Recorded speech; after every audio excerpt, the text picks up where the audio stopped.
Olá, meu amigo, como você está? Espero que você esteja totalmente bem. Minha maior alegria é saber, é descobrir que você está bem. Acredito que seja a sua maior alegria também descobrir que eu estou bem.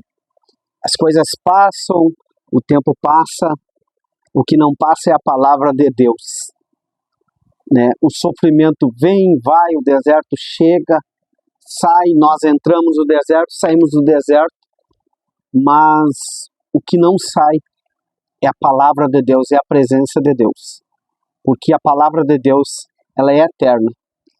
Não creia você não que pessoas que não vão ser salvas não vão lembrar de algumas coisas que passaram nessa terra, não vão ser cutucadas lá no inferno, lá, porque não creram, não acreditaram, não receberam uma palavra, não quiseram vivenciar uma palavra, não quiseram se humilhar, não quiseram pedir perdão, não quiseram viver a bondade de Deus, né? Os profetas de Deus, quando eles são levantados para um tempo profético, eles são levantados para um tempo de guerra também, eles são levantados para um tempo ou por um tempo em que as pessoas estão vivendo muitas aflições. Sabe que Deus, ele levantou no tempo da Bíblia, levantou Moisés lá no tempo do Egito, onde o povo ele foi pego para ser escravo. Deus ele esteve levantando o profeta Moisés para liderar o povo.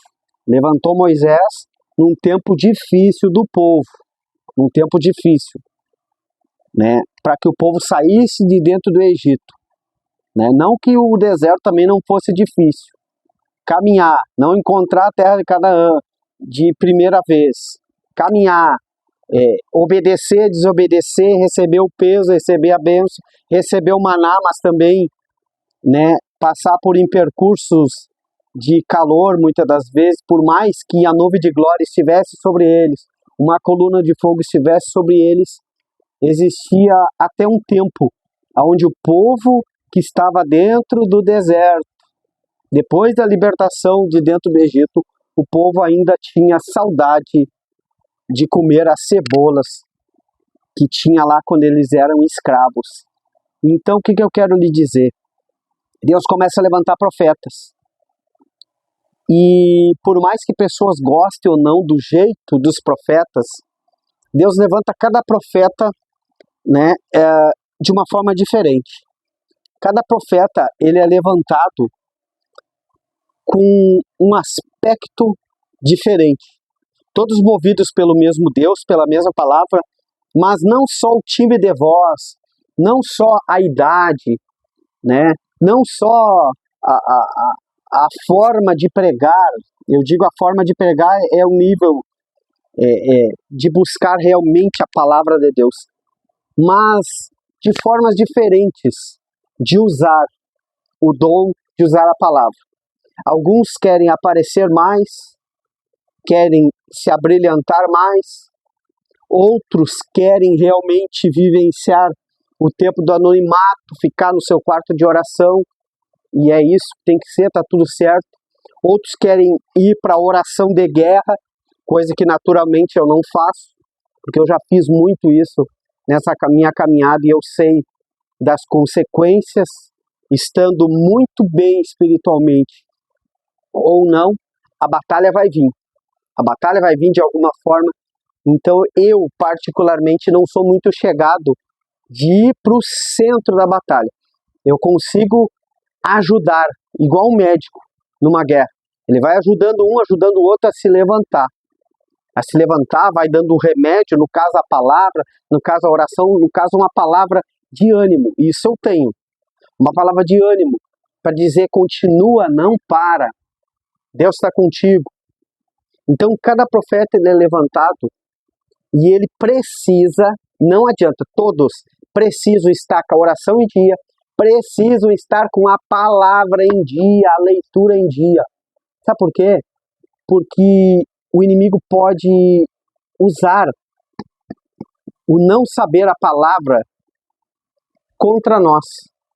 Sabia disso? Por isso nós precisamos estar firmes. E eu não falo porque quero ser profeta ou porque fui consagrado profeta pelo profeta e pastor Mustafa, não porque eu andei com os profetas, não porque eu fui um dos profetas, não porque eu fiz lives, né, de profetas, mas porque cada um de nós é levantado num tempo diferente.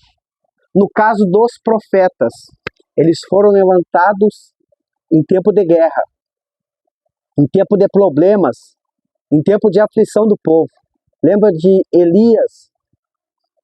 Tempo de aflição, tempo de fugir do bocudo do Acabe, tempo de fugir de Jezabel.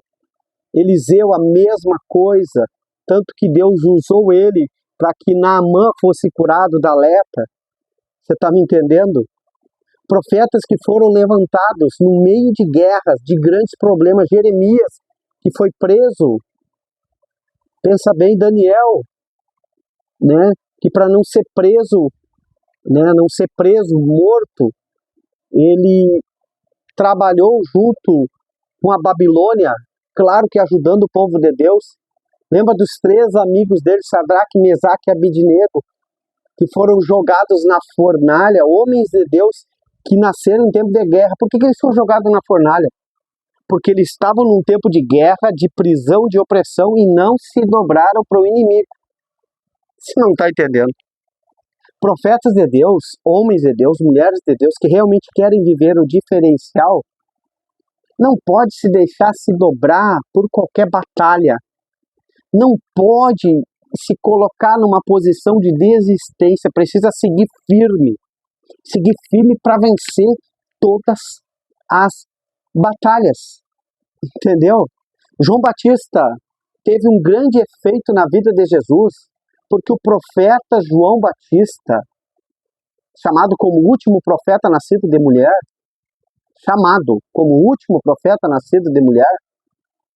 do Antigo Testamento levantado por Deus, ele pôde contemplar a presença de Jesus entrando na água onde ele batizava, batizando Jesus, a qual ele pregava e não tinha visto ainda com seus olhos. Sabe por que eu estou te dizendo isso? Porque eu tive a revelação alguns meses atrás, mais precisamente no mês passado, por volta de maio, julho, ali por esses meses, e Deus me falava que 2026 ia ser bastante pesado para os cristãos. Uma grande nível de opressão viria sobre todo o Brasil e o Rio Grande do Sul. Seria um estado onde muitos iriam querer vir para cá, porque algo iria nascer sobre este lugar. Só que assim, a revelação ainda continua, a profecia ainda continua, meu querido. 2026, esse ano que nós entramos agora, hoje, acredito hoje que é 22 de janeiro, 21, 22 de janeiro, vai ter perseguição para homens e mulheres de Deus, principalmente pastores. Eu estou falando isso com toda a autoridade sobre o que Deus me entregou no ano passado. Vai ter perseguição para homens e mulheres pastores de igrejas. Vai ter perseguição, tanto certo ou errado. Vai ter perseguição. Vai ter perseguição. Não acha não que pastor não erra, que pastora não erra. Erra sim. Vai ter perseguição para quem errou e para quem não errou. E aí que tem um detalhe, para quem não errou, é complicado falar, mas vai ter perseguição contra a igreja. Vão tentar denegrir a igreja.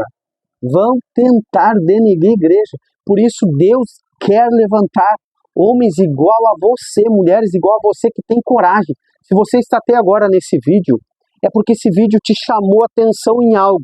E se te chamou atenção em algo, é porque esta palavra que está sendo proferida pela minha boca, pela boca do seu amigo Fernando Lopes, é para você. Deus, Ele quer te usar nesse ano de 2026. enquanto tentam denegrir a igreja, você é uma fonte de bênção, de testemunho bom. Enquanto tentam derrubar pastores, você é como se fosse um alicerce. A tua oração é transformada em alicerce para esses pastores vencer. Enquanto persegue a igreja, você, com a tua oração, com o teu testemunho, você é uma barreira para o inimigo não tocar na igreja onde você está.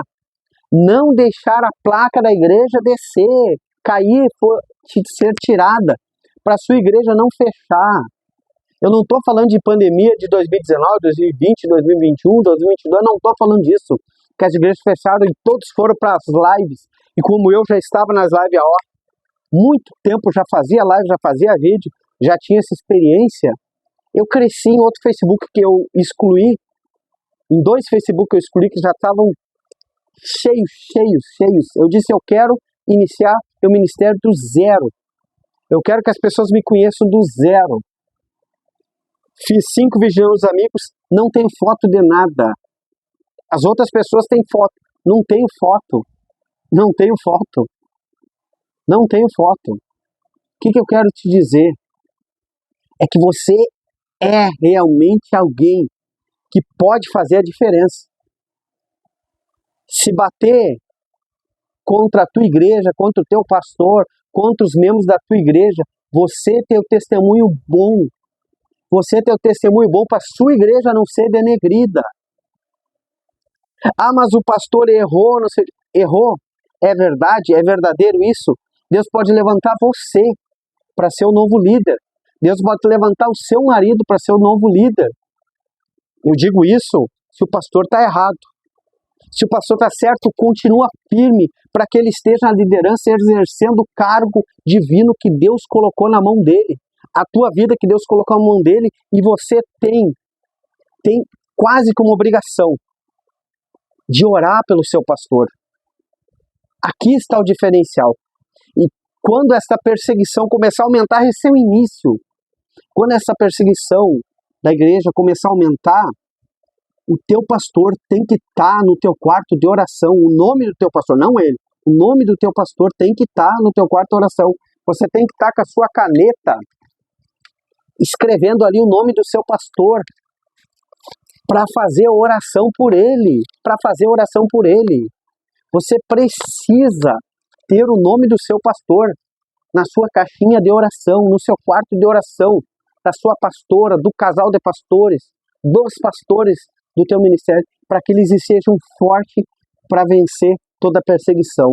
Porque não é só quem é consagrado a profeta que consegue ser usado, não é só quem é consagrado a pastor que consegue ser usado, não é só quem é consagrado a missionário, evangelista que consegue ser usado. Você consegue, mas eu sou um diácono.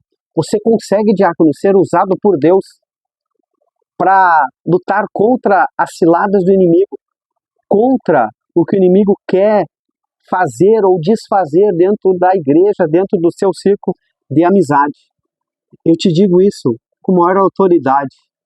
Este ano é de perseguição, mas este ano também é o ano do teu crescimento. E eu creio que você vai crescer muito em nome de Jesus. Grande abraço aqui do seu amigo Fernando Lopes. Deus lhe bendiga.